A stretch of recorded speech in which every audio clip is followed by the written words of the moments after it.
Greetings. Happy Thursday. Welcome to the Steve Deace Show here live and on demand on BlazeTV, radio, and podcast. That would be me. I am Steve Deace. He is Todd Erzin, and he is Aaron McIntyre. And we have a jam-packed show for you today. We are going to talk at the bottom of this hour. Again, we've been working on setting up this interview for literally weeks. Had no idea the serendipitous, if not providential timing for this subject matter. But we are going to discuss the satanic with a former Satanist, actually. A former Satanist turned spirit-filled believer. And he's going to pierce the veil for us. Although I don't know how much more of that we need. I mean, just... It's another shrimp on the barbie. I mean, I got up this morning. Two of the first three things I saw on Twitter as I'm getting updated. I know, it was brutal. Two of the first three things I see are Canadian state television or public television in Canada doing a drag queen storytime hour. And I think it was Norway or the Netherlands, just having adults get naked in front of 10 to 12-year-old kids. And I'm like, at this point, man, we need to make imprecatory prayer great again. Because when I want to talk about making America great again, screw that noise. We don't need to save this country. We need to defeat it. We need to make imprecatory prayer great again. That's what we need to do. All right? This is stuff that literally there should be curses called down upon the enemies of God. This kind of heinous, just wickedness. I don't know how else to describe it. And we will talk to someone who knows a thing or two about it coming up at the bottom of the hour. Next hour, we will have three non-political questions. Aaron has let go of the rope. He has given up officially. Correct. Officially. I mean, he gave up unofficially. That's why I threw that in at the end. And I love how he just broke it. It's correct. Just no other word. Make no bones about this here. Yes, I pawned off of responsibility onto your daughter. I did, or you did, yes. I mean, it was his idea. First of all, he came to me and said, hey, can we put your kid in the show more? And I thought about it. Well, of course we can, but we need a good reason why, no matter how talented she is. So Anastasia, because Aaron is all out of questions. He's done. He's tapped out. He's let go of the rope. Anastasia is now taking over three non-political questions. And that'll debut next hour on the show during the final segment. And, of course, we'll continue what will likely be the final study we'll ever do of a nefarious plot because it's just hitting way too close to home. And we're getting towards the climax of the book anyway as we head towards the release of the film it inspired, which, by the way, I have to tell you, there is an industry research website that does metrics and a lot of data for the motion picture industry, and it's called The Numbers. And they use a lot of different data points to measure what are the top 25 most anticipated movies that are being released in theaters with no time limit. Is it like in the next few weeks or the next few months? No time. If there's a confirmed release date that the movie's coming out then, like The Flash doesn't come out till June. I mean, the Flash comes out mid-June. That's 2.5 months from now, And some release dates are months and months in advance, are they not? Yep. So there is so that's a big thing because you're wanting to know, I mean, well, within what period of time are we measuring here? Like the movies are coming out next week, in the next month. There is no limit on this. It's just films that have confirmed release dates and what have they measured in terms of online interest, traffic, ticket sales, inquiries, etc. And they update this like every 24 hours, okay? At the beginning of this week, we were not even in this ranking. So today's Thursday. On Monday, we were not even in this ranking. Here are, according to this industry website, the 25 most anticipated movies of the last 24 hours. Number 1, the Super Mario Brothers movie. Number 2, Asteroid City.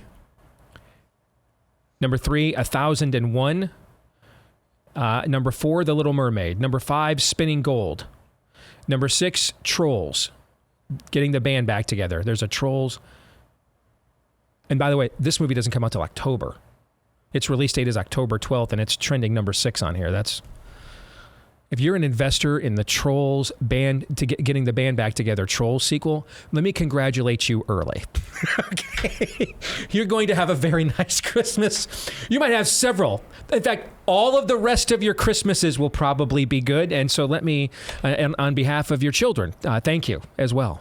Santa will be very good to them this and ensuing years. If your movie doesn't come out until October and you're number 6 on this list, my goodness. Number 7. You guys, this might be my most anticipated movie of the year. Spider-Man Across the Spider-Verse. You know how much I loved the original. I think it might be the best animated film that's ever been made. All right. That film comes out on May 31. We're getting some pretty high cotton here. These are some very lucrative franchises, right? Yeah. Number 8. Nefarious. Top 10. Is that good? It's number 8. Is that good? It's number 8 on this list. Number 8. By the way, number 9, The Flash. Wow. See, you buried the lead. That's the story right there. And behind us are all the other movies being released the week of April 15th. The Pope's Exorcist is 11th. Renfield is 12th. You want to talk about dumb marketing decisions. Let me take one of the most powerful and popular characters in the history of Western literature, Dracula, make a movie about him and not put him in the title. I just can't even. James Gunn's next Superman movie will be called Jimmy Olsen.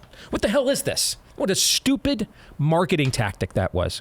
I mean, I'd call it Dracula's assistant, Dracula's flunky. I'd have found some way to put Dracula in the title. Why would you do that? But I digress. Air, which is a movie I'm looking forward to seeing here. About the launch of the Air Jordan line of Nikes is number 13. That comes out April 5th. Mafia Mama comes out the same week we do.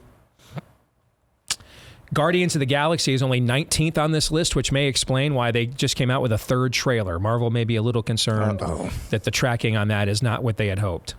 And I don't even know what to say about this, man. I mean, this is nuts. And here's the thing you guys need to know. We have so far spent maybe 15% of our marketing budget. If you've been watching the NCAA tournament, that Renfield movie is like almost in half the commercial breaks. We have spent maybe 15%. The other 85% of it all kicks in starting Monday for the final 2 weeks. We're spending millions of dollars in marketing the final 2 weeks leading up to release. We've spent almost nothing. Nothing. This has all been done by you. This has all been done by your interest. And you know what kind of reminds me of, Todd? Now, we didn't know it was going to be a number 1 book, but it kind of reminds me a little bit of this flurry of activity that we were saying leading up to the release of Fauci and Bargain. Yeah. It kind of reminds me a little bit of that.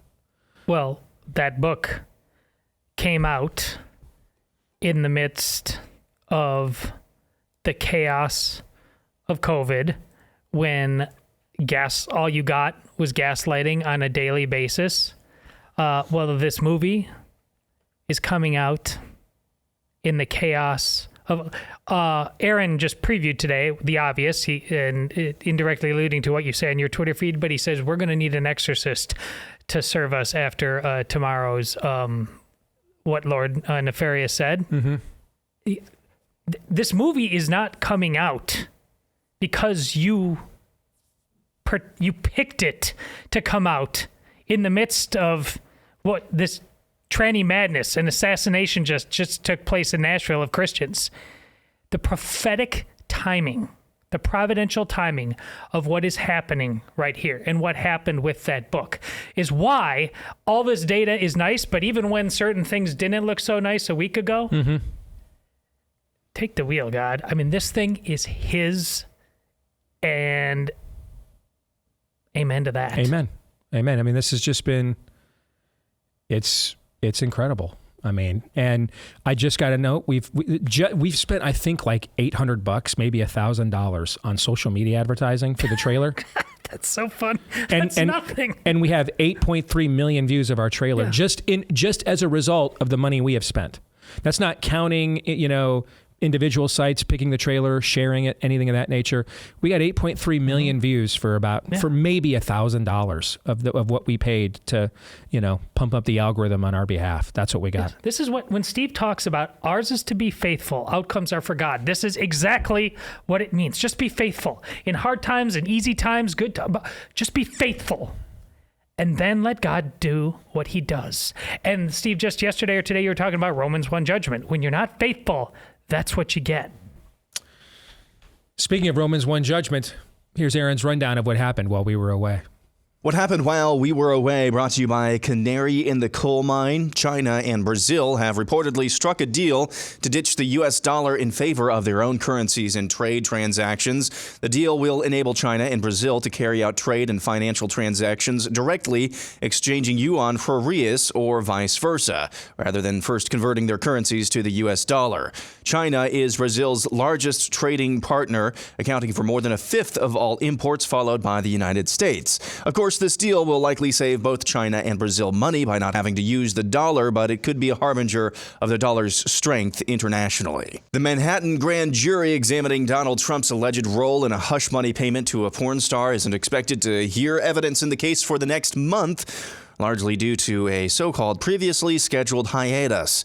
The break would push any indictment of the former president to late April at the earliest. GOP presidential candidate Vivek Ramaswamy has made it now 2 weeks in a row, specifically targeting another politician who isn't even in the race yet, Florida Governor Ron DeSantis. I get to the heart of is, who do we actually want as our next president? And I'm now more convinced than ever that it cannot be a career politician, a professional politician that is beholden to the donor class, that tries to pull the strings and make the best laid plans to actually do the right thing politically without just having the courage to do what's actually right as a leader and as a human being. And to me, I got to be honest, I find it irritating that Ron DeSantis will play this charade, play this game of hiring someone to run his super PAC, but without declaring for president, so that you can then coordinate with the super PAC, which you can't do after you actually run for president. It's just an example of another plastic politician who's beholden to his donor masters. Yeah, literally none of that is an accurate characterization of DeSantis' tenure, but you do you, Vivek. And now this, a bevy of authorities ranging from law enforcement in Madison, Wisconsin, all the way up to the Department of Justice have finally tracked down one of the men involved in the firebombing of the headquarters of Wisconsin Family Action, a pro-life and pro-family lobbying group. The facility was firebombed with a Molotov cocktail in early May of last year, about a week after the opinion in the Dobbs decision that would later overturn Roe was leaked. Investigators were able to find a few DNA specimens at the scene of the fire and were able to link this graffiti left on the side of the building, which says, "If abortions aren't safe, you aren't either," to another piece of graffiti left at a protest at the Wisconsin State Capitol earlier this year. Investigators were able to figure out who created that graffiti, and when that person left a half-eaten burrito in a dumpster in Madison, they were able to match that person's DNA to the DNA left at the scene of the firebombing. Radindu Sankar Radachari was arrested at Boston Logan International Airport earlier this week, having purchased a one-way ticket to Guatemala. He was a former doctoral student and graduate researcher at the University of Wisconsin. He's been charged with one count of attempting to cause damage by means of fire or an explosive and faces up to 20 years in federal prison. Just days after the domestic terror attack on a Christian school by a mentally ill woman who thought she was a man, Congresswoman Katherine Clark of Massachusetts took to the House floor to extol the virtues of the mental illness known as transgenderism. Rise in honor of trans voices that deserve to be heard, not silenced, and not criminalized. I rise in honor of trans joy that deserves to be celebrated, not eradicated. I rise with unconditional love for my trans daughter, Riley, and I rise in solidarity with every trans American seeking nothing less than their inalienable right to the pursuit of happiness. By the way, Congresswoman Clark's own son thinks he's a woman and was charged earlier this year with assault on a police officer in Boston. Also in the halls of the U.S. House yesterday, we got a rare look at what the gun debate really is. It's not really a debate. It's just unmitigated, unchanneled emotion on one side, and in this case, a prime opportunity to distract from the fact that a tranny murdered children. Here's Congressman Jamal Brown and Thomas Massey. We're not here. I'm talking about gun violence. You know, there's never been. I'm talking about gun violence. More guns lead to more death. States that have open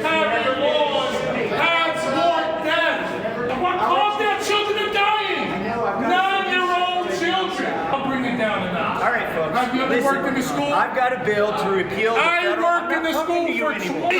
I was screaming before you came and interrupted me. I worked in the school for 20 years.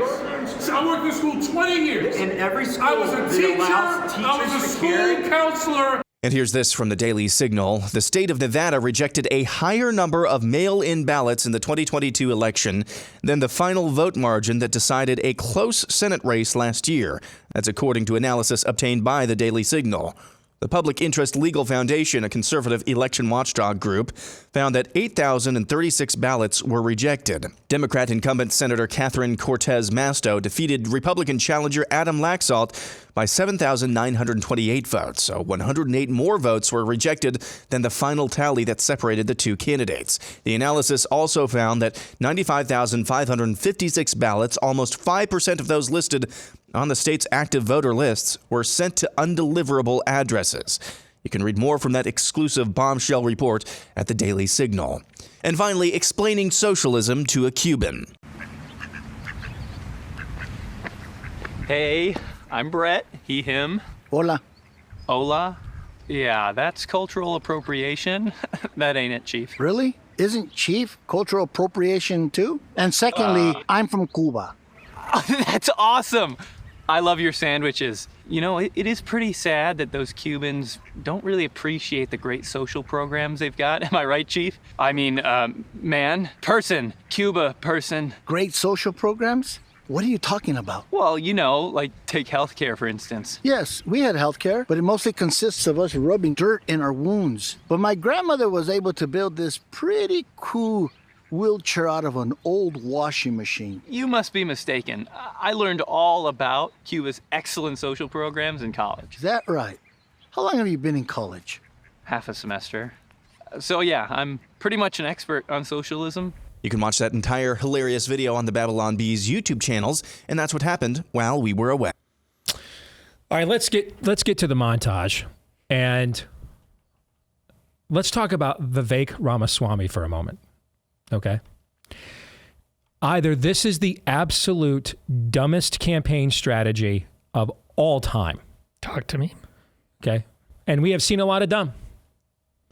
So that could be it. This is the absolute dumbest campaign strategy of all time. Attacking people who aren't in the race and ignoring the people who are. It's a dumb strategy. It's absolutely a dumb strategy. It does, especially, you can make at least a case that Trump doing it, because the polls show that DeSantis, who is his only real challenger, and we can all debate to what degree you think that he really is one. There is no, what is the reason for Vivek Ramaswamy doing it? Not to mention, dude, who the hell are you? While Ron DeSantis was serving in Gitmo, what the hell were you doing, dude? Everything that you talk about, ESG and woke capitalism and everything else, who the hell's done more about that than Ron DeSantis has the last few years? He punched Disney in the throat. You wrote a book, dude. You wrote a book. Who the hell are you?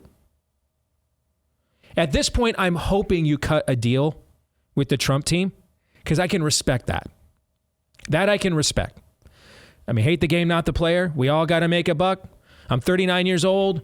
You know, there's no obvious heir to the Trump political empire. Maybe I can weasel my way in there. There's a portion of the Trump base that clearly doesn't care about your non-Christian religious beliefs, because they all rallied around Trump saying, I never asked God for forgiveness. Well, I'm a Hindu, so they won't hold that against me. I can, all of those things I could completely understand and actually wouldn't complain about any of them. But if we're talking about you want disclosure, maybe you need to be honest with us that that's what you're doing, dude.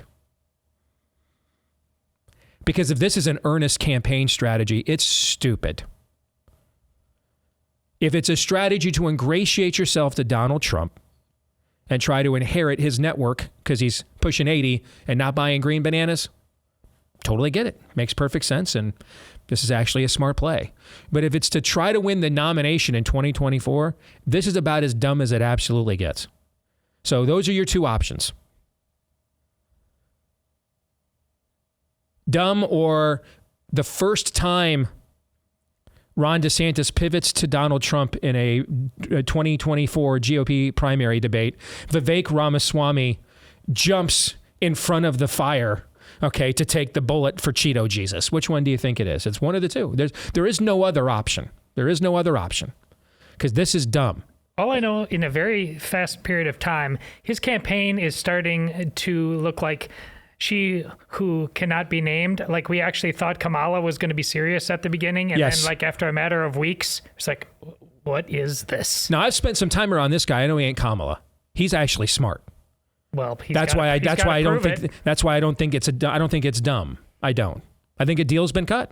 And they called and contacted us. I'll just tell him that right to his face. I don't care. I think a deal has been cut here. Absolutely, a deal's been cut. Because I can't believe the guy I spent 2 hours with on a wintry night in Iowa is so dumb. I mean, you have no record. You've done nothing. The other guy actually has a record. You're actually, by doing this, you're playing to his strength. Let me show you my record of the stuff I've actually done on the things you only wrote books about the last few years. Sit down, kid. It makes no sense at all. You either die a hero or you live long enough to see yourself become the villain. It took him like 2 weeks. Yeah. Nice job. It makes no sense to me on any level at all. I don't get the strategy. I think it has no integrity on any level. There's nothing smart about it at all. Doesn't do anything at all. I mean, you're behind, way behind. And a lot of people don't even know you, how to pronounce your name. I can think of a great way for people to get to know you. Go after the guy that's actually in the race who's the perceived front runner and has 10,000% name ID. Never does that though. Weird. Let's get to the grand jury thing.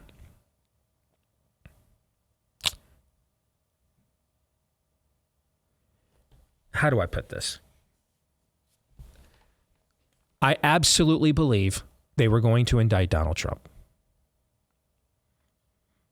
All of the mechanisms were put in place to make that happen. I absolutely believe that. And it was rumored in their own media, in left media, for about 2 weeks before Donald Trump said anything about it, that this was coming down soon. Correct. As well. Correct. I absolutely believe they were going to do this. From barricades to everything else, I think they were absolutely going to do this. I think what happened is he blew it up. Conservative media helped him blow it up. They pressured them successfully into having to interview an exculpatory witness. Is it Michael Cohen's former attorney, I want to say, or something like that is who it was? Something like that. And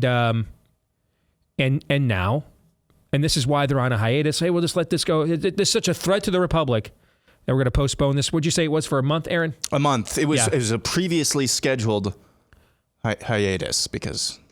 Yeah, sure it was. Trump is Hitler, but I got... something to do. Somebody's on the line for some white walls. Yeah. Exactly. Okay. Calling BS on that too. All right. That's a complete lie. And it's what I said a week ago when we got to like Wednesday or Thursday and nothing happened last week. They are clearly, this prosecutor is clearly gauging what is the least lethal to my future political prospects. Indicting Donald Trump and getting my ass kicked in court, or not indicting him and memory holding him, just acting like nothing ever happened and moving on. Or maybe, or I just delay it, wait to see if he gets the nomination. If he does, like a month before the election in October of 24, then the indictment comes down, something along those lines, right? Just to see if I can turn off, another 1 or 2 points of soft-headed suburban voters around the country, to swing an election, something like that. That is what's being gauged here. Nothing more, nothing less. Give Trump and his team credit for blowing this up. I also have no issue at all, and I said this the very day, I have no issue at all with them trying to raise money off of this. None. None at all. It's smart. Is there a grand jury? Yes. Have they shown much restraint in going after him or lying about him or prosecuting him and his family in the past few years? No. So Donald Trump doesn't need permission to embellish many things. Okay. But on this one, man, he's got pretty wide latitude. Yeah. Don't you think the Overton window's there's not even like a screen on the window. No. Like the window's shattered. It's just it's like a gaping void. It's a wind tunnel. Yeah, it's a gaping void in a home, similar to, what a lot of their doctors want to do to your children between their legs. Just a gaping void. So you've got a wide latitude at this point. He can almost claim anything, and there might be some justice for believing any of it is true. So I have no problem with him raising money off it all. I'll be fascinated to see how well he raised money off of it, because he's been struggling to raise money. So if he can't raise money off of this, the best thing on the right is to raise money off of I'm being persecuted or targeted. Our people respond to that more than anything else. They absolutely rally for our folks when they know they've been unfairly targeted or persecuted by the other side. So if you can't raise and print money off of this, then you got to start asking yourself, ultimately people vote with their pocketbooks, but we'll have that conversation later when the FEC reports come out about how much they raised. So I absolutely believe they were going to arrest him and planned on it. I absolutely believe that they so blew this up that they have cornered that DA, and now they're trying to figure out how to get out of this, or is there a way to proceed that we don't get our pants pulled down? That's what I think is going on right now. But that brings us to the DeSantis angle on this, because I still believe he could have and should have given a stronger statement about this last week. But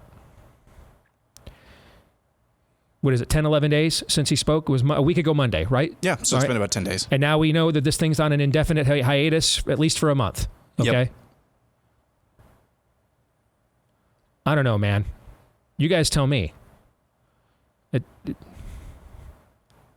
If you're the DeSantis team, could you just turn this around? Could you claim a win here? Yeah, we didn't believe it. I mean, Trump's in Oklahoma. He was in Oklahoma at the NCAA Wrestling Championships. Wasn't even in Florida. Okay, he was in Oklahoma that weekend. His attorney said, "Hey, we'll go to New York and turn ourselves in." Well, if he's going to go to New York and turn himself in, I've got nothing to be asked to extradite. He went there voluntarily. Okay, so could you make a case that by And if this does go down, I do think he's going to have to give a stronger statement than what he gave a week ago Monday.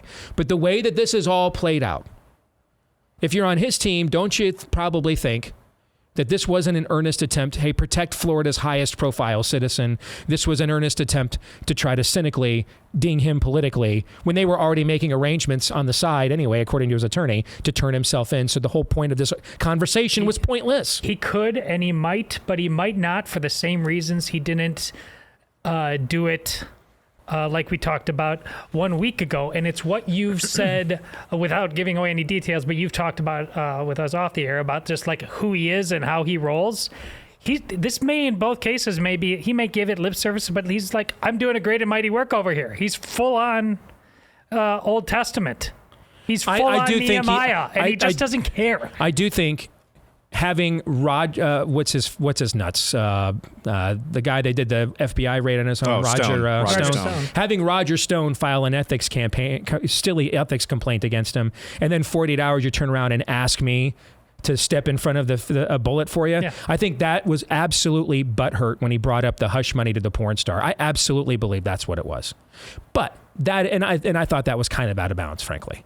But that notwithstanding, it appears both of these men actually played this right on the money. It appears now what we know now, we'll wait and see what Trump's fundraising number is. I mean, raising $1.5 million ain't a lot. That's not a lot. That's what they raised the first few days after he went live with this. We'll see, but depending on how much money they raised, Trump and his team, they played this perfectly. They even got DeSantis to respond to them. We'll see how much money they raised. They probably beat back what this prosecutor wanted to do. They got their own witness to testify at the grand jury. Oh, well. And then the way this turned out, DeSantis can spin it as, I didn't give a weak answer at all. I just waited till I don't overreact to stuff like he does. I waited till the actual information came in, and now here we are sitting here and nothing happened. So what was I going to do? I wonder if you could say that both these guys played this thing pretty well. Yeah. For their respective parts that they want to play in this morality play that we're having here. Which guy's more consistent at that? We'll see. That's why we have primaries. And I'm totally fine watching them compete with one another and push each other to be that guy. I don't see how we lose either way. More in a moment.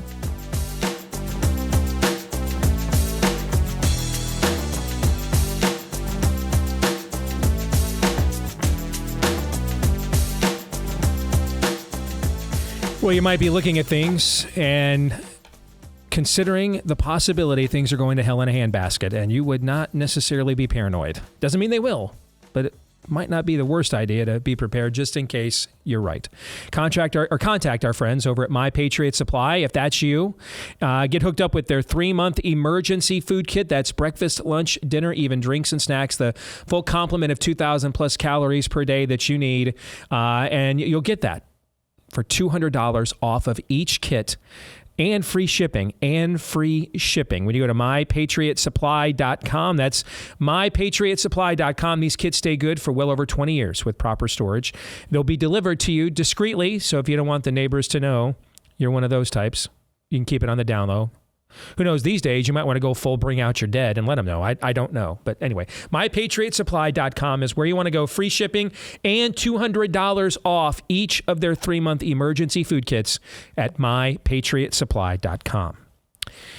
Name of the book, Fire Prayers, Building Arsenals That Destroy Satanic Kingdoms. Very subtle. But this is not a day and age. That's a joke, by the way.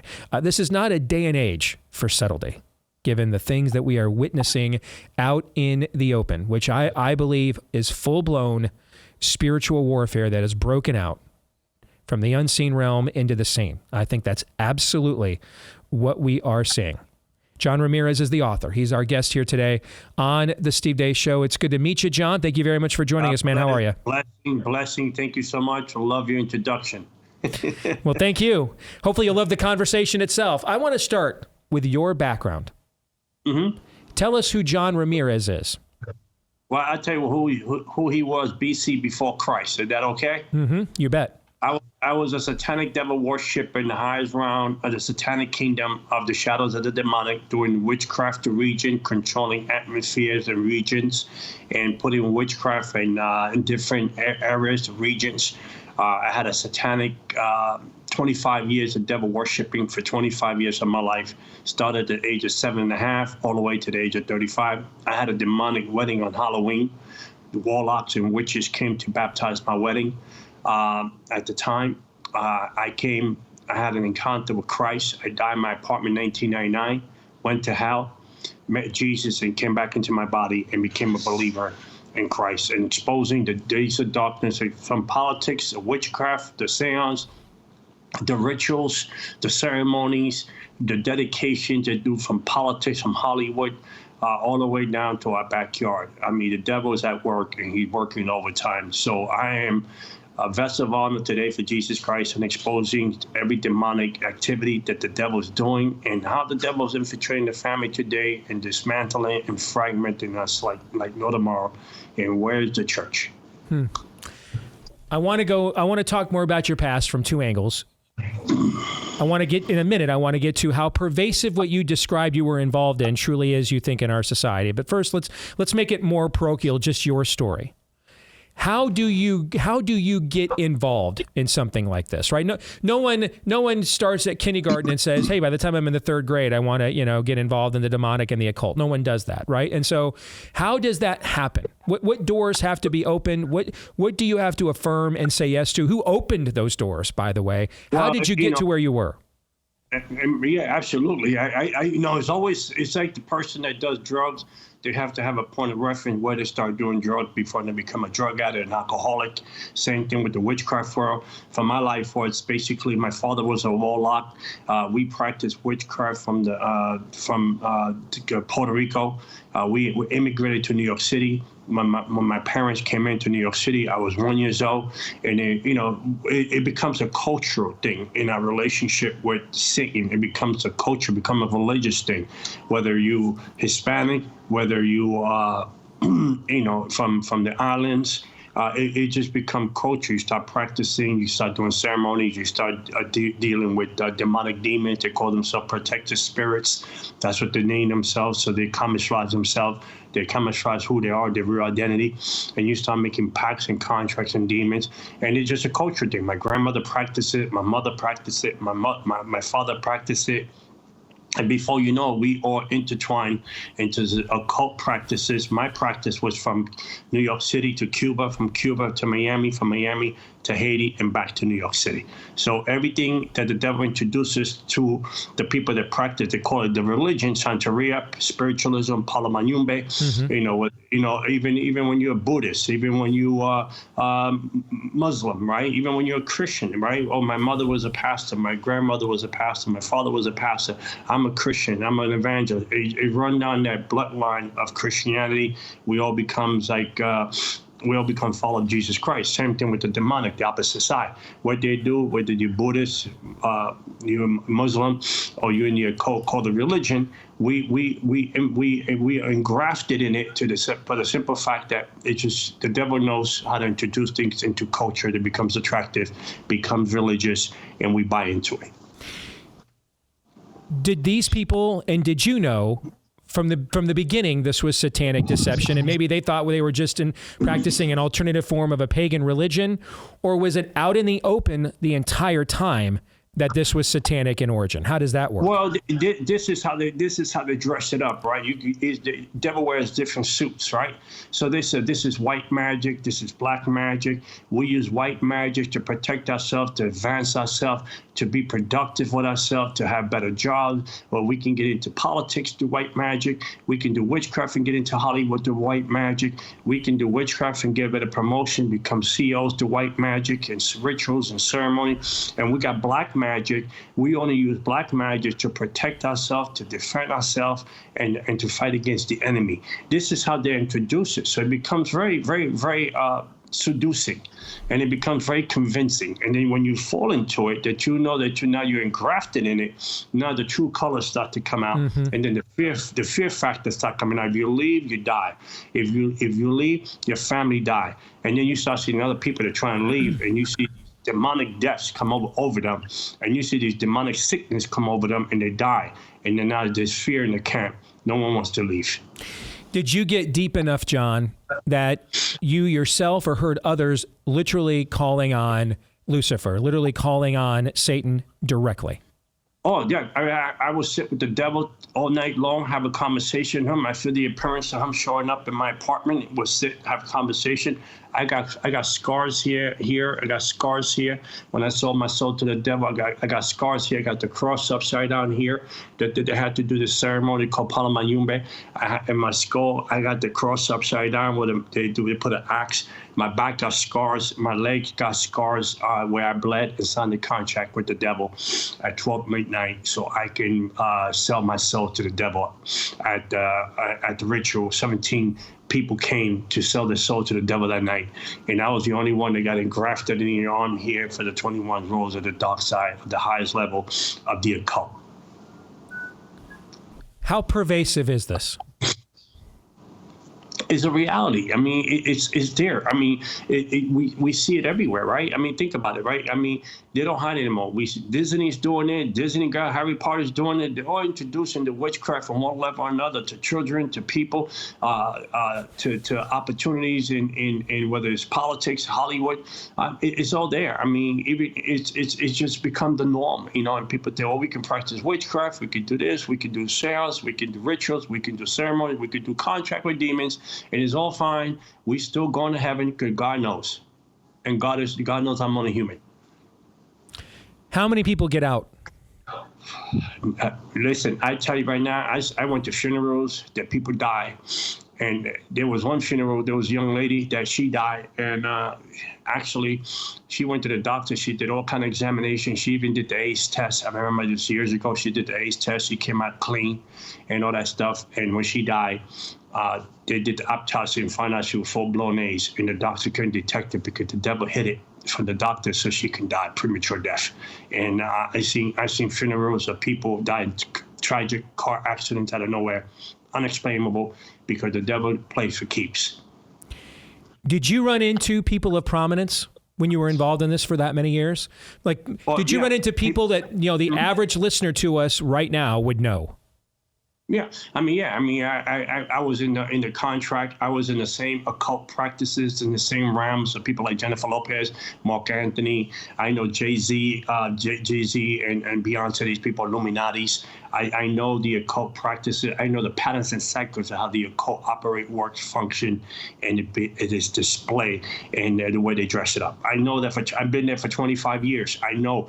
I know the people that India. She was a very famous singer, Tito Puente, famous singer. They were all in the occult. Gloria Stefan, all in the occult, and the fact that the Santeria.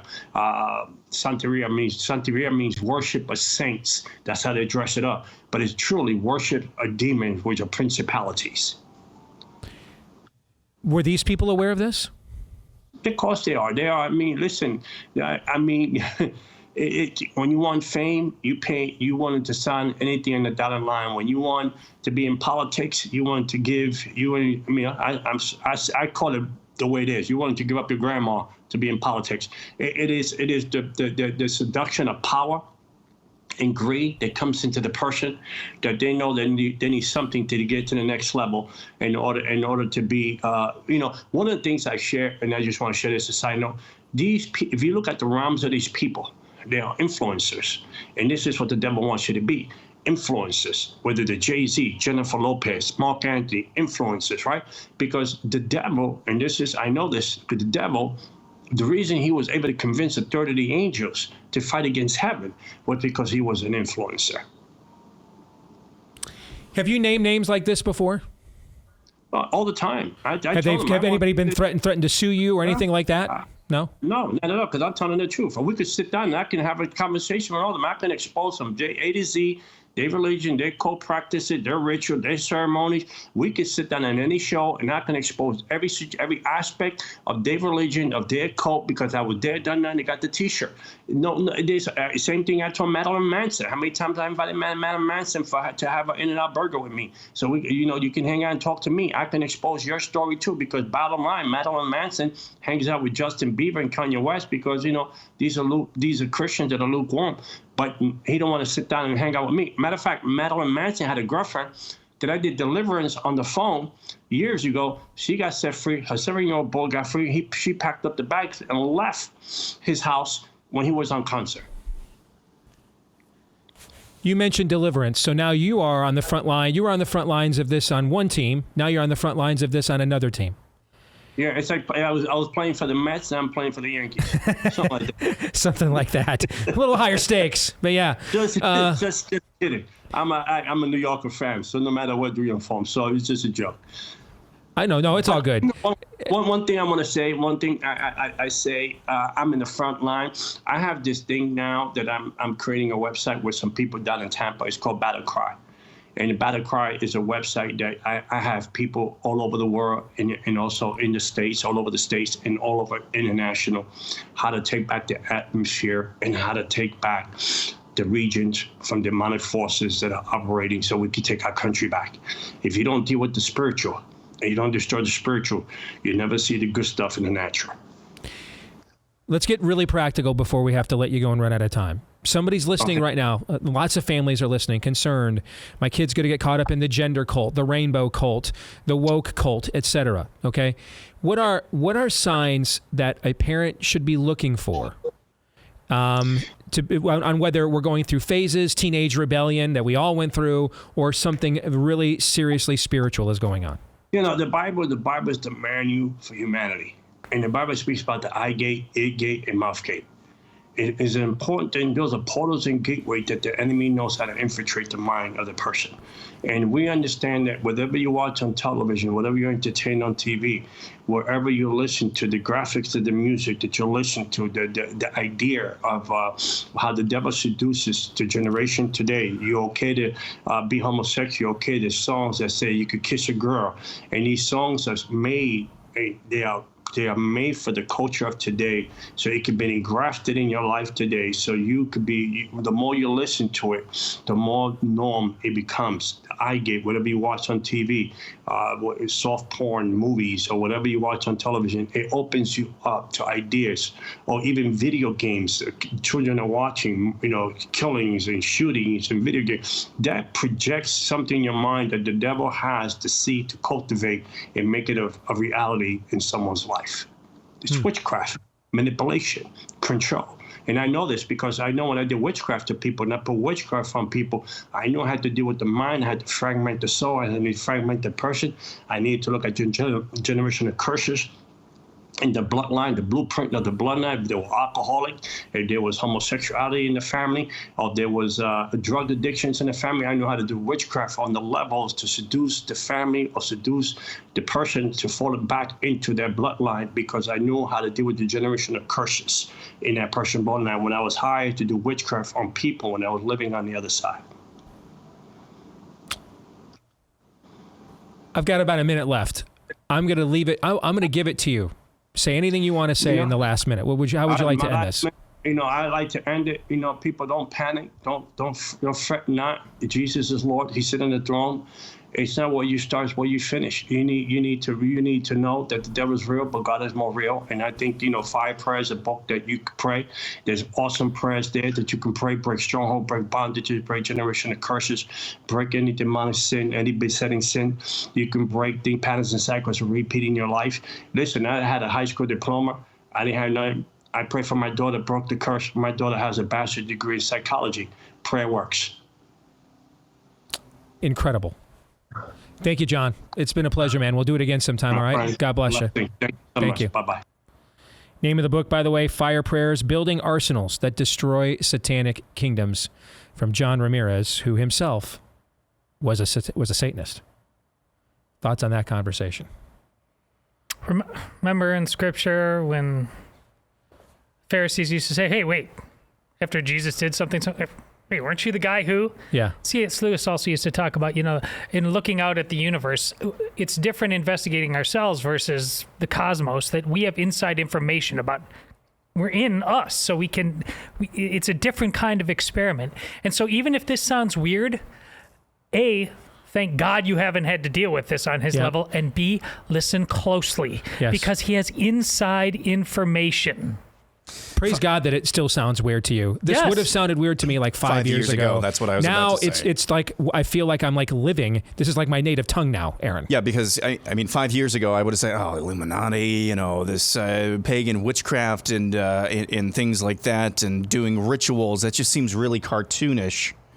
But if you reverse engineer some of the upper echelons of the institutions, take Hollywood, for instance, if you reverse engineer, there's an entire industry meant to promote terrible messages and make them sound seductive. Who does that sound like? Yeah.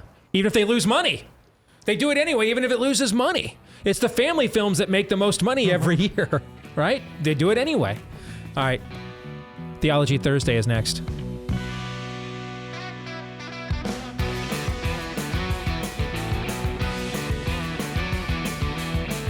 Back here with Hour 2, live and on demand on Blaze TV, radio, and podcast. Steve Deace here alongside Aaron McIntyre, Todd Erzin, and all of you. And all of you can let us know what you think about what we think via the stevedeace.com inbox. Just email the show, steve@stevedeace.com. That's DEACE. Like us on Facebook, MeWe, and Gab. You can follow me at Steve Deace Show on Twitter, Getter, Instagram, and TikTok. You can also find me on Truth Social at Real Steve Deace there, at Real Steve Deace on Truth Social as well. Those of you that listen via the podcast, thank you so much. Please, if you have not done this yet, leave us a 5-star review, hit subscribe or follow if that's the option you're offered, to make sure that our podcast shows up in your feed each and every time we have a new one.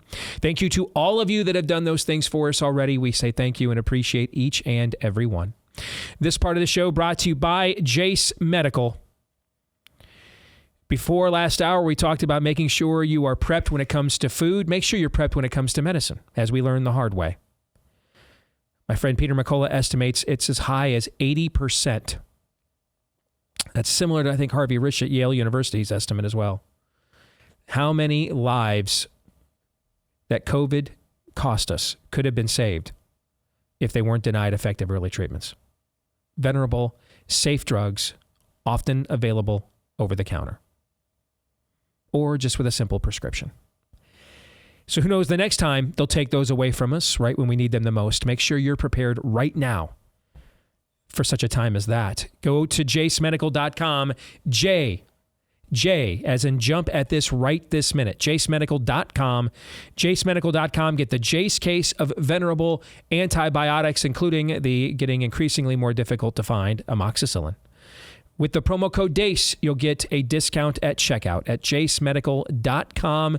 Have that peace of mind in your medicine cabinet right now. jacemedical.com, promo code DEACE for a discount from jacemedical.com.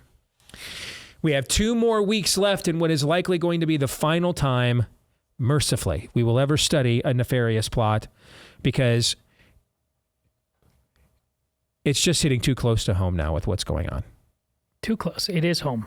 I'm reading this chapter, and honestly, it kept coming into my head. This sentence is fulfilled in your hearing.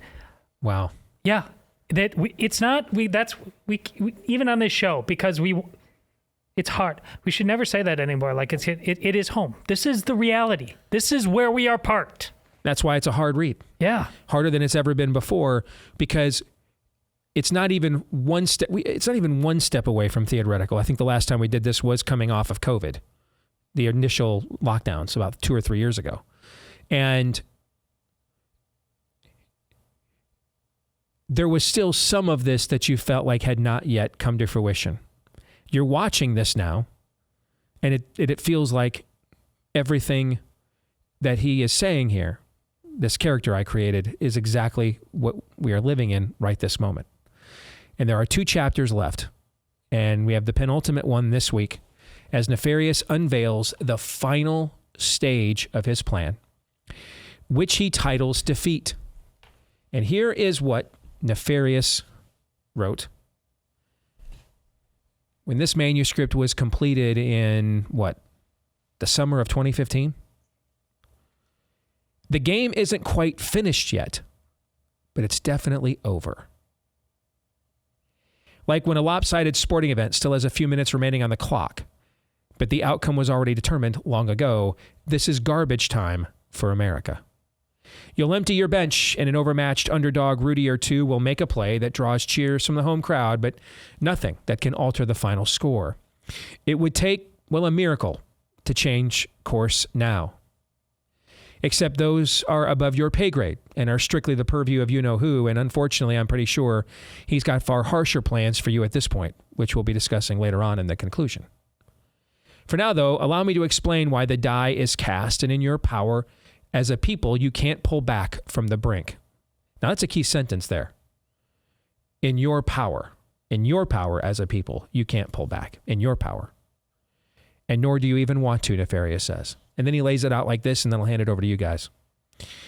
You are now 2 distinct and irreconcilable cultures attempting to fly the same flag and claim the same land.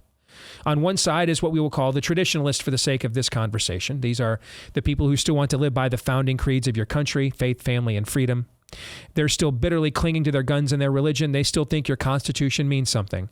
Theirs is still the majority of you in many places in your culture, but it doesn't matter. On the other side is what we'll call the progressives, since we've referred to them several times prior in this book, and many of you have likely heard this term. As we've already discussed, progressives basically want to undermine the founding creeds of the country and replace them with our way of doing things, Nefarious says, most of which Western civilization rejected long ago. Really, the new progressivism, he writes, is the old paganism. Let me repeat that. Really, the new progressivism is the old paganism. Pagans held widely different views for what constituted sexuality, sexual identity, and overall morality. Western civilization submitted to the moral absolutes found in Judeo-Christian teaching for determining those values. Because they were sexual libertines, pagans claimed to be the ones for freedom. However, the pagan view always has empowered the state to become God or name the gods to be served in order to justify obeying the commands of the one and only true living God. Giving the state godlike powers, and Nefarious puts this in bold, always leads to tyranny, which is why the worst tyrants in human history always operate outside of the Judeo-Christian order. I'll stop there. I'll let you guys pick up the conversation where you want it to go. Well, I in reading it again, very glad that you used the term progressive so much, as is in one of the Nefarious trailers. Nefarious says, words are important. What, they have meaning? Is it? Right? Yeah. Names are important. Names are important. They have Yes. meaning. Yes. They have power. Yes. They let everyone know who we are. Yes. Well, progressive. The satanic trance that word, and that's why I called it cancer. We're moving forward. Who doesn't want to move forward? Love moving forward. Forward's the best. Who wants to go back? It was a train. John Ramirez, he talked Depends about. on are we marching into a volcano? John what are we Ramirez going forward into? Yes. Talked about the white magic. White. That's not black. That's white. It's nice. The simple ways they get you involved in this. Progressivism absolutely is cancer. And here we are now in this moment. Why is this like the slippery slope? Oh, we're almost like... Again, think back to movies that were made at least a decade ago, if not more. Think about The Passion of the Christ. How is the devil portrayed? Gender neutral, genderless, that amorphous... Okay. But I wonder if Mel Gibson had any idea how prophetic he was actually depicting that at that moment. It was going to turn out to be. Just like I said with your movie. God saw it and it was good and he used it. Same with yours. Well, now let's go. Okay, too churchy. Let's go to the movie 300. All right? The Greeks. Foundation of Western civilization. That movie made off a graphic novel. The movie is kind of comic booky. It's almost like it's more Marvel than it is like a Gladiator, in terms of how it's portrayed. But again, the Persians. I was struck by this. The paganism. How is it portrayed? Unhuman, genderless. The God King is like meant to be genderless. The people are like, many of their warriors are like half man, half lobster, literally. That again showing you dehumanizing versus the Greeks, who don't have it perfect, but clear male, female duties, obligations. Mm-hmm. This is why I say that there's no more room. We still have the comfort. We still have the games we can go to. We still have all of that stuff. But that's part of the illusion. We can't go any further on the slippery slope. Evil is here. It is right now. We have arrived at it. We have absolutely got to come to terms with that, because based on the writing of this chapter, we have Palm Sunday coming up. I just saw it here in Ames, Iowa, home of Iowa State University, 40 minutes north of here. After what just happened in the slaughter of Nashville, at a church in Ames, Iowa, they're going to use Palm Sunday to have official Trans Day of Visibility. They're doing it in reaction to Nashville. Didn't Madonna do a benefit concert and give the money not to the victims, but to the trans lobby? No lessons will be learned. So we have to get our Aragorn on some level. Offer them no mercy, because none will be offered to you. Where would you yet be struck? Isaiah. Aaron, Nefarious goes on to write in this chapter, the reason you were unable to defeat our progressives is because you failed to see what progressivism actually is. You rightfully chastise liberal politicians when they won't clearly call evil what it is or refuse to identify violent jihad as Islamic radicalism. Yet almost all of your conservatives made the same mistake with progressivism. And yes, I'm speaking in the past tense here for a reason, because you've already lost the war. Hence, this chapter is titled Defeat. See, progressivism is not a political ideology. It is a religious cult, devised to compete for the hearts and minds of the people so as to turn them away from the eternal truths you were founded upon. The reason you can't reason with progressives is the same reason you can't reason with any other cult that comes to your door. Cults don't permit critical thinking, nor foster an environment encouraging it. Ever tried reasoning with the cultist at your front door? Ever tried showing them how their cult is a total sham, its claims easily disproven, and its patriarch or patriarchs completely discredited? They just look at you with a blank stare and either shut down or go right back to reciting their spiel. It's almost like they're brainwashed, because they are. So when confronting progressivism, there is no eloquent conservative. Listen to this. Listen to this. Listen to this. So when confronting this, there is no eloquent conservative media icon you can anoint. brilliantly devised ideological framework you can compose, or line of irrefutable argumentation you can master that will change the mind and will of the hardened progressive. They are as committed to their belief as the followers of the carpenter are committed to him. In fact, they see your vehement opposition as reaffirming to their religious fervor, just as a follower of the carpenter sees persecution from the world as comfort that he is following the narrow road. Progressivism is its own theology, and that theology has all the trademarks of a cult. Trust me, I know. I'm a high lord of hell, and that's what we do down here. Create these. This conversation is serving as a perfect bow on the events of this week, how it began, how you started your first monologue of the week, and what has transpired since then. The cult of progressivism, those adherents to that cult, have astronomically more courage of conviction than the combined Christian church, or even Orthodox, or even those who preach Orthodox Christian truths do in this country. This week started your opening monologue on Monday morning was to do with that Nebraska state legislator absolutely going to the mattresses in favor of the ability of mentally ill young people being able to chemically castrate themselves and have meatball surgery performed upon them. And doing it when she was alone. You're so right, Aaron. She's alone. She's surrounded. Right. She says, but she doesn't care. Yeah.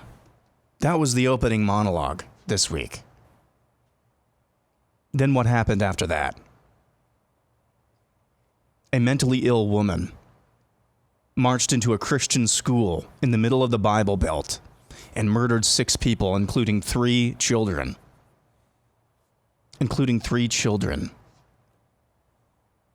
Just a couple, 2-3 weeks ago, Matt Walsh of the Daily Wire was taking incoming fire from people who agree with him about the scourge of transgenderism, agree with all of his points, but were criticizing him for being too mean to the people who want to do meatball surgery, chop the penises and breasts off of young men and women, children. Saying that there is a better way to do this. There's a softer tone to be struck. Konstantin Kisin, he's a commentator from Britain, totally agrees with Matt Walsh that transgenderism is a mental illness, but he's too mean in the way he characterizes those people who propagate those lies. Brad Palumbo, a libertarian douche, masquerading as a conservative, doing the same thing. Those are just 2 examples. I could name more. This week ended once and for all this notion that there is some needle to thread, some feng shui to be had against the spirit of the age. The reason why those people that I just mentioned don't understand this is because they are operating from a fundamentally godless worldview. Correct. This should be the nail in the coffin. There is no tone you can strike. There's no tone you can strike that will ever change the mind of an individual so given over to their sinfulness, perhaps maybe even demonically possessed, that they will think, hey, no, maybe I should not walk into a school and kill 9-year-olds. That is what we are up against, and we are up against this because of what Nefarious says later on in the chapter, and this dovetails perfectly into what Nefarious says. Why are we where we are? Why are we in a position where we have people who agree that we have a problem with mental illness, but we're too mean in confronting it? Why are we in the position where we have Nebraska state legislators who are completely surrounded by people who think that it is actually wrong, but press forward nonetheless?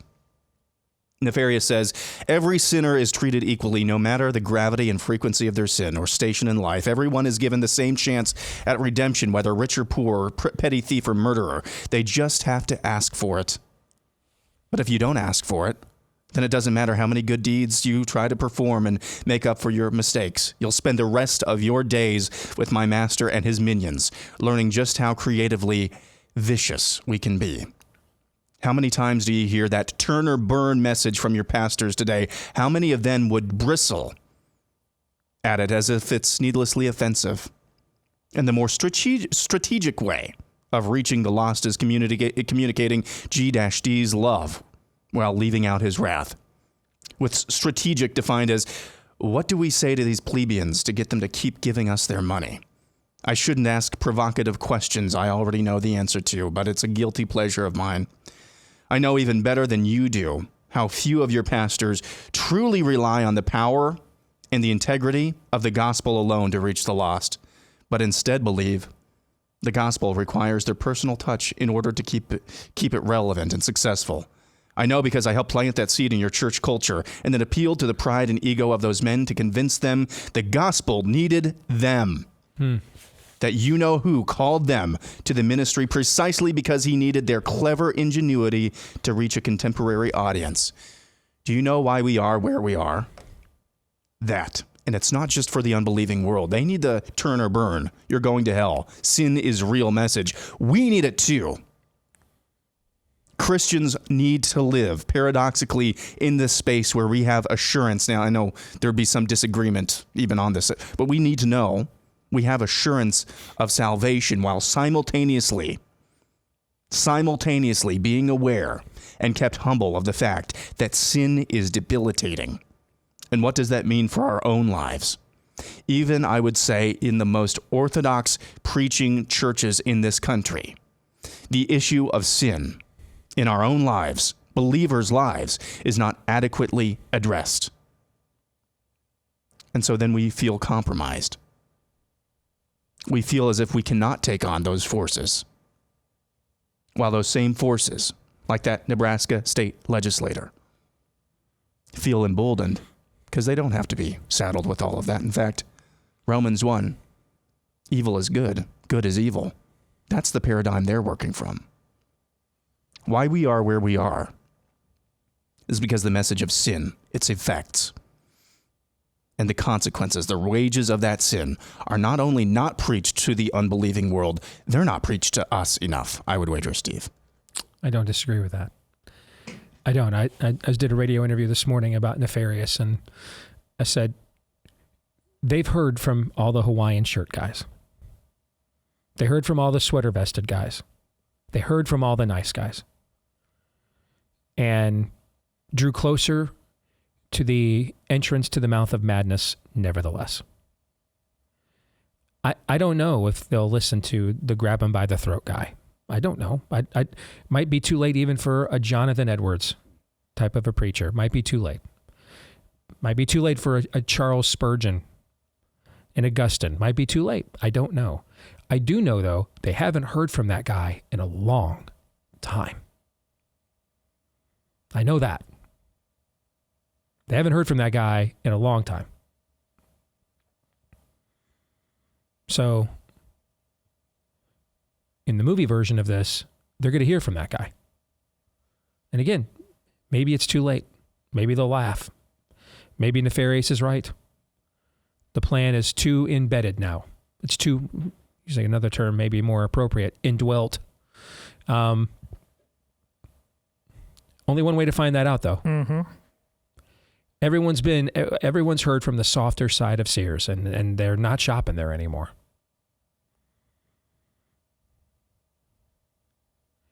And while we were focused on that, here's what Nefarious did. Quote, "The hilarious irony to all of this is there really aren't that many progressives in America. Truth be told. But we have made sure to strategically place these assets. Thus, they dominate in academia, media, pop culture, the place where most worldviews are made in your country. This gives us the allure that our messaging is being widely bought by the general population. But that isn't true. We don't own much in America, but we do own its gatekeepers." How about that last line again? We don't own much in America, but we do own its gatekeepers.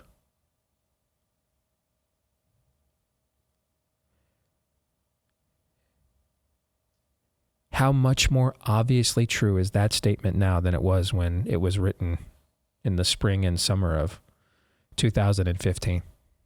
Yeah. And as it applies to the church, assuming the story I read you about Ames, the picture on it, is that church. It had a rainbow flag, God is still speaking, comma, not period, kind of thing. These churches, when they tell you, meet everybody where they're at. Well, you know what? Yeah, there is not a sin. And we know of the horrific ones that can't be forgiven. That is the entire point.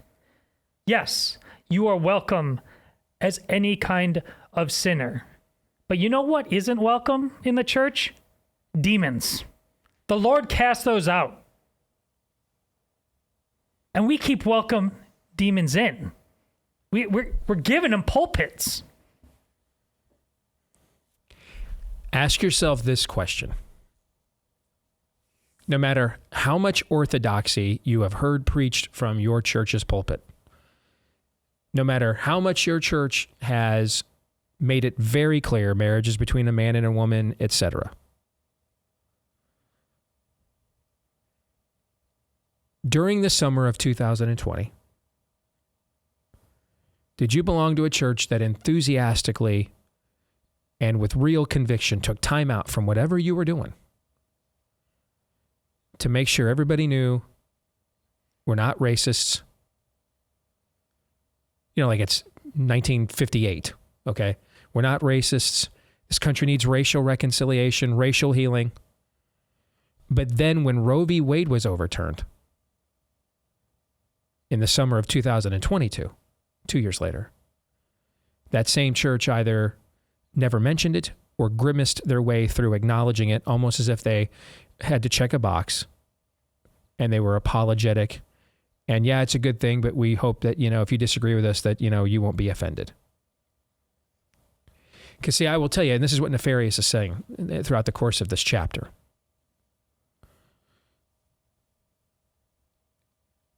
There aren't that many churches. Well, there weren't that many in 2015 when this was being published and written that were outwardly, putting rainbow flags up. A lot more are now, but I'm going to tell you, Nefarious is going to tell you why that is. First, you had to have the cowards before you had the heretics. You had to have the cowards before you have the heretics. And so what he is saying here is we really don't have that many churches in the grand scheme of things. And even whole denominations that we've turned over, they're the ones that are all dying. They're the ones whose attendance is all dwindled to almost nothing. Almost no one goes to these places, okay? And his point is there's not really within the church that many, because this is still the carpenter's church, as he would put it. He's the protector of it. But the amount of people in your pulpits that we have convinced, either through the passage that Aaron talked about with their own egos, God, this community, just if it wasn't for my specialness and special uniqueness and cleverness, the gospel just couldn't be preached here in this community. Or they're just soft as men in general and don't like confrontation. The real damage is not done by the open heretic. The real damage is done by the man who stood in the pulpit in the summer of 2020 and bowed the knee to St. George Floyd, who did not deserve what he received, and yet was still a terrible person anyway. But he's been sainted and knighted. And so they wanted to make sure that you knew how virtuous they were on the latest cause celeb. And then 2 years later, same exact time of year when Roe v. Wade is overturned, either didn't say a word or brought it up almost painfully, like they were apologetic that they had to say something about this. That's the guy killing you right there, that one. The first guy, the open heretic, aren't that many of those. The other one, he's a legion. Legion. And that's what's killing you. That's what kills us in the political realm. Every time we think we've got the Democrats cornered, Republicans will stab us in the back and sell us out so that we can't actually get a one-on-one punch against these people every time. And it's always the people you vote for every single time. This is one of the reasons why in Dante's Inferno, I believe that he, in his imagination, wrote that the ring of hell closest to the devil himself were the traitors, the betrayers, like Judas.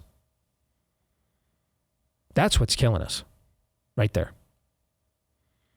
And that's why the church in America, and really throughout the West, although there's not much of the church in the West, so let's just talk about America.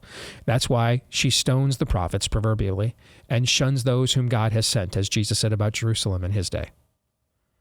Because the emergence of those who are not willing to bow the knee and will tell the truth shames them. Shames those who won't. Too many of us go to church and Caiaphas is the priest, not Christ.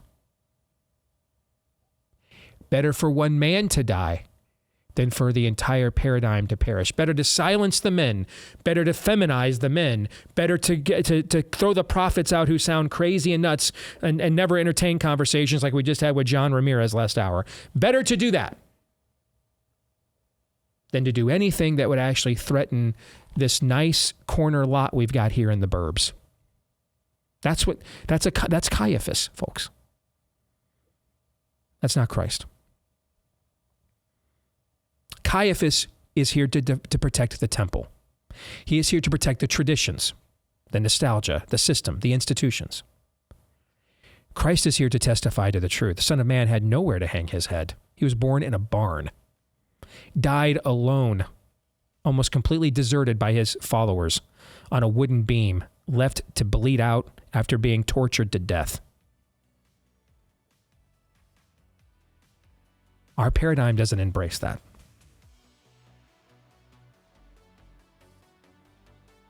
We want to maintain the very system that is our current undoing. And so, most of our pulpits, Caiaphas is our priest, and not Christ. That essentially sums up this entire chapter. We'll come back. 3 non-political questions are next.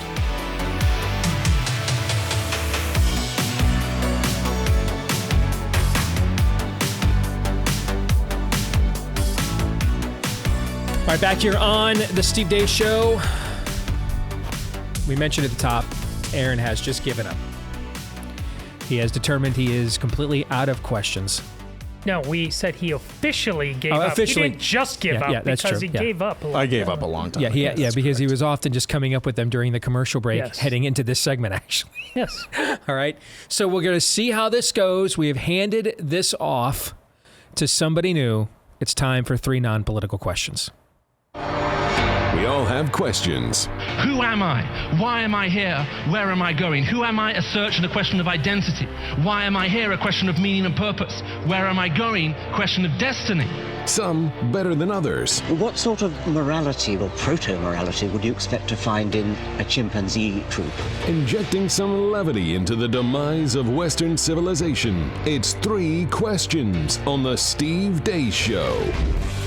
And by Aaron's request, we have a new questioner. You know her. You love her. I've known her longer. I love her more. It is my oldest daughter, Anastasia. Are you prepared for this? I mean, you were kind of being, shall we say, transitioned into this position for the last few weeks anyway, with Aaron hitting you up at the last minute. You have any ideas for me? Right? Yeah, I actually wrote them down yesterday before I left work. So he messaged me, and so I already had them down. Anticipating before he was going to ask you. We're already doing better than I usually do. I was walking. The bar is low, but I was walking out of the building yesterday, and I said, congrats on your new gig. And she said, thanks. And I said, well, are you going to wait like Aaron till 15 minutes before? She said, oh, no, I'm already done. See, that's the part of her that is like her mama. All right. I'm prepped. I got a list. I've got a plan. Okay. And it's all done.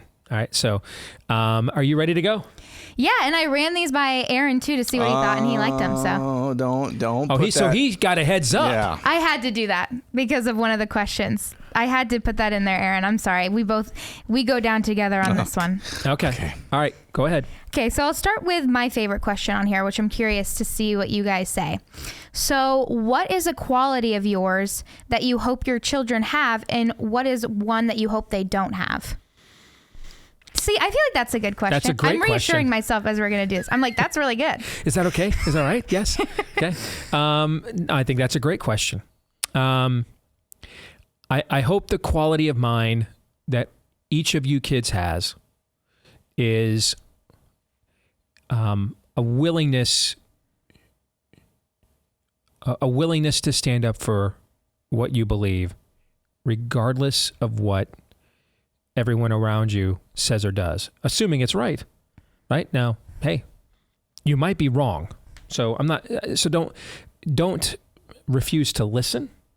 When you're challenged by the crowd, you may be wrong, okay? But if you listen and you're like, yeah, no, then I hope the quality you have is a willingness to stand there and not buckle to the crowd. I think I would choose that.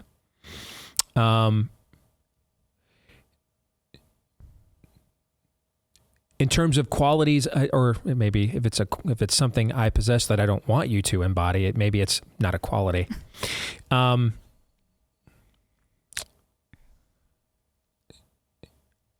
Have more empathy.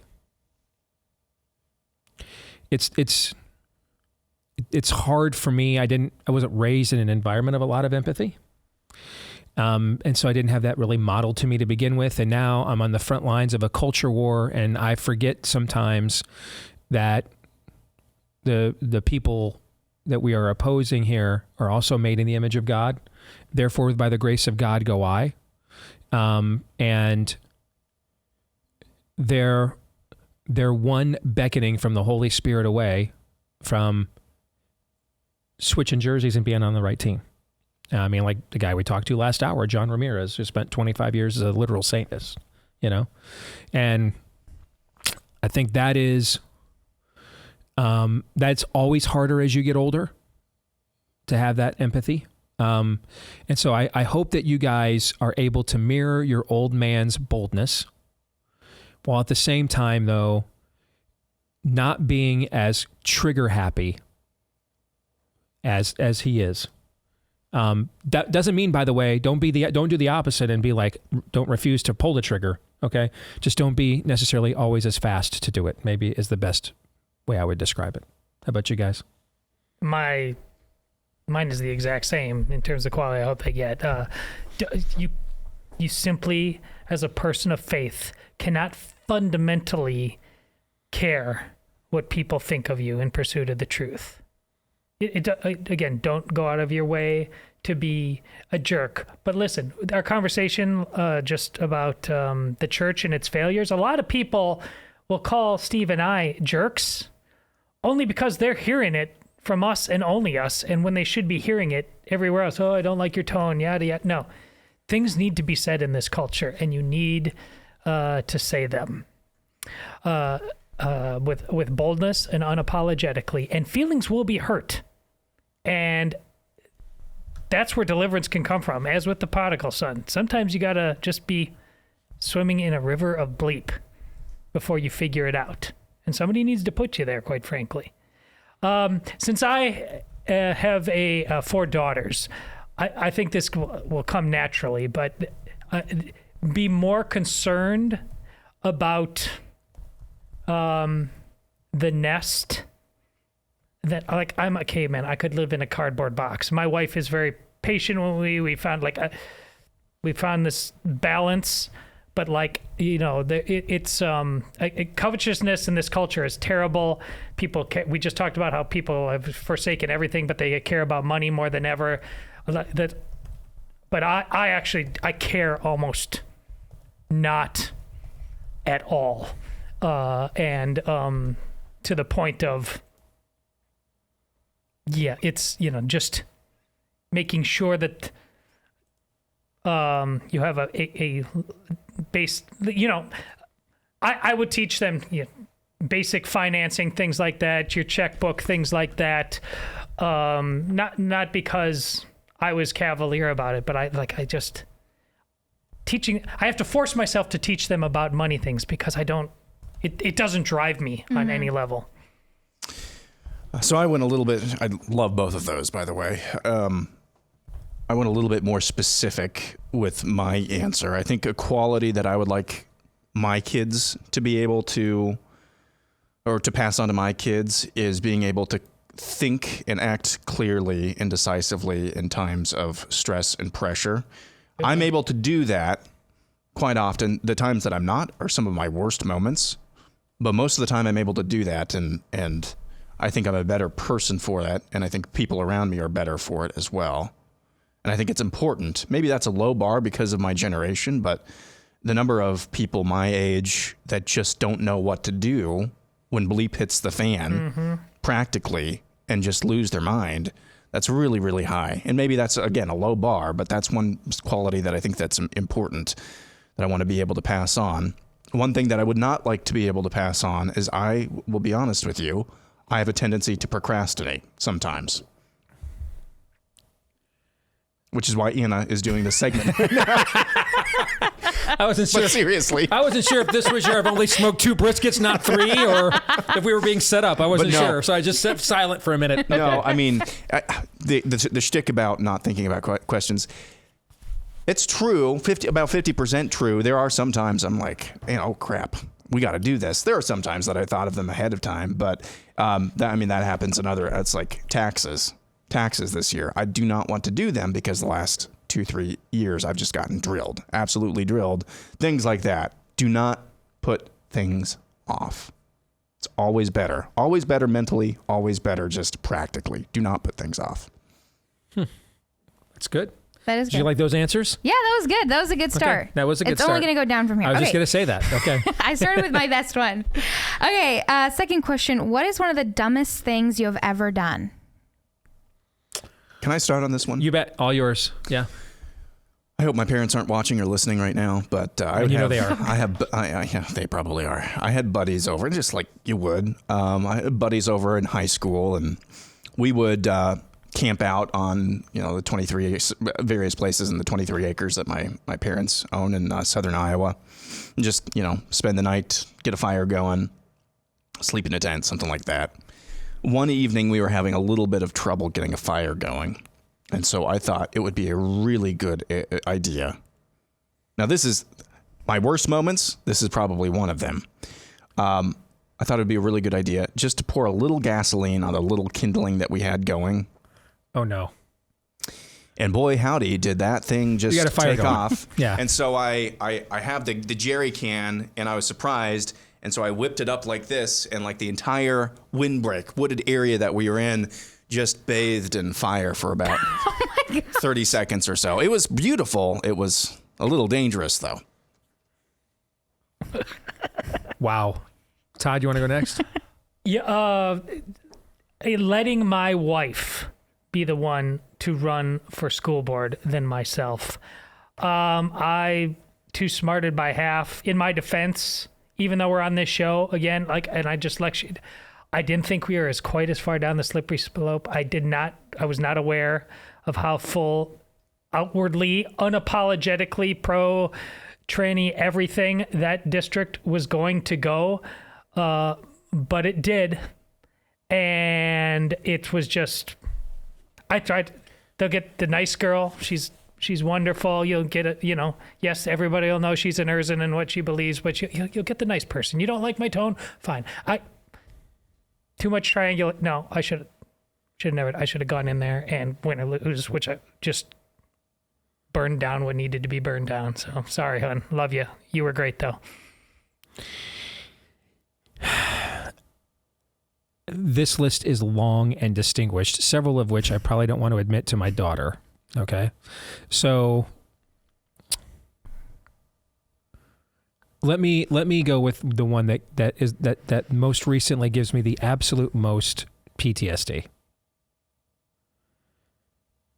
It was a long, hard road winning the 2016 Iowa caucuses, man, on the Ted Cruz team. Long, hard road. And the next day, I did something I almost never do. Never. The day after the W, Circus is leaving town. Nobody's going to care about my opinion for a while anyway, because they're out of Iowa now. I turned the phone off. We still had a nighttime show back then on Salem. I turned the phone off and, just chilled out for the day. Relaxed, played some video games, went to the gym, just went to the movies. I just completely it was a late night the previous night. Ted gave that now infamous, when is this going to end?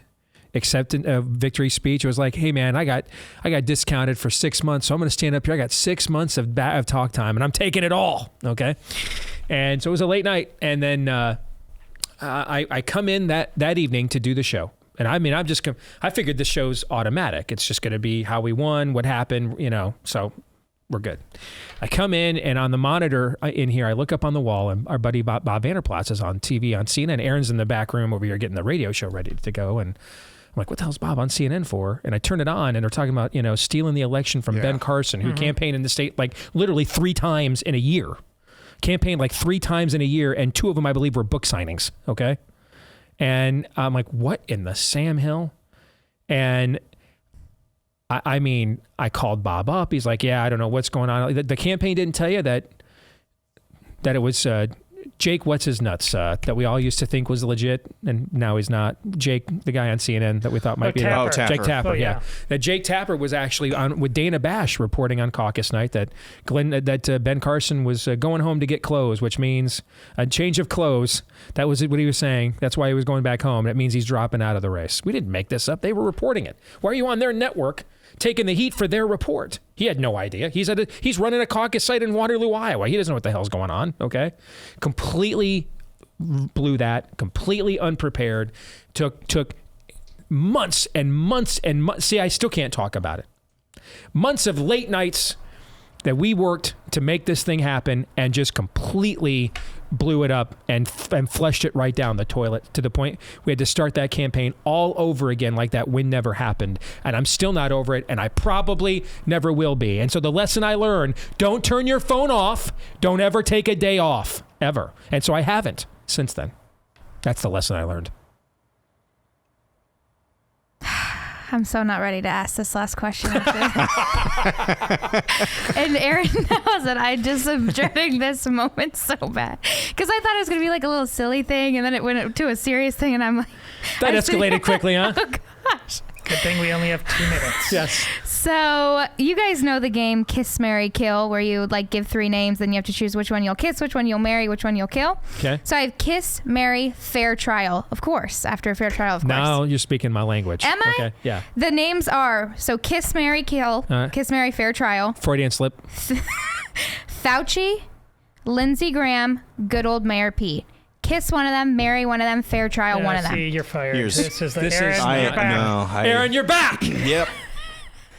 I'll take one of your Mount Rushmore questions we've done 15 times over this one. Yeah. I will pull up the receipt where Aaron said, this is a good question, save this for next time. Well, the trial is Fauci. That's obvious. Okay. Hold. Nope. I'm holding. Nope. I don't care what the consequences are. Wrong answer. I am marrying Anthony Fauci. I think I can put him through a lot more misery that he deserves than death ever would. Okay. All right. I like the way you're thinking on that one. Okay. But I'm still gonna go trial for Fauci. All right. I guess I'd marry Lindsey Graham because he's the oldest. And so, how do I put this? Since he's as old as he is, there would probably be fewer... We know where you're going. Fewer marital demands upon me. Maybe put it that way. Okay. And I guess Pete Buttigieg, I'd give him a peck on the cheek or something, and then, run. So that's how I would answer that, if forced to. Todd, go. This is like Fear Factor. This is like you jump into the pile of bugs. Eat the roaches, Todd, and their larvae now.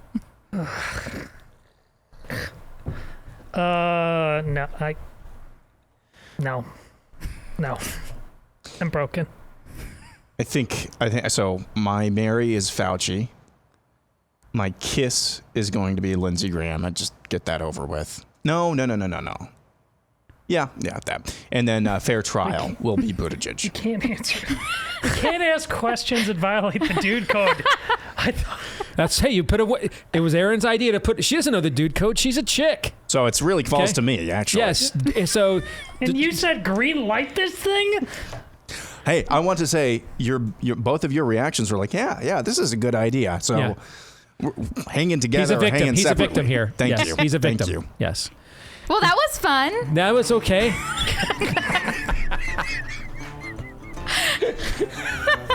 I came in ready to go. I came in prepared. And we're ready to leave. All right, we've got overtime for Blaze TV subscribers. For the rest of you, we will see you tomorrow, noon to 2 Eastern, right after Glenn Beck. Until then, John 3:17.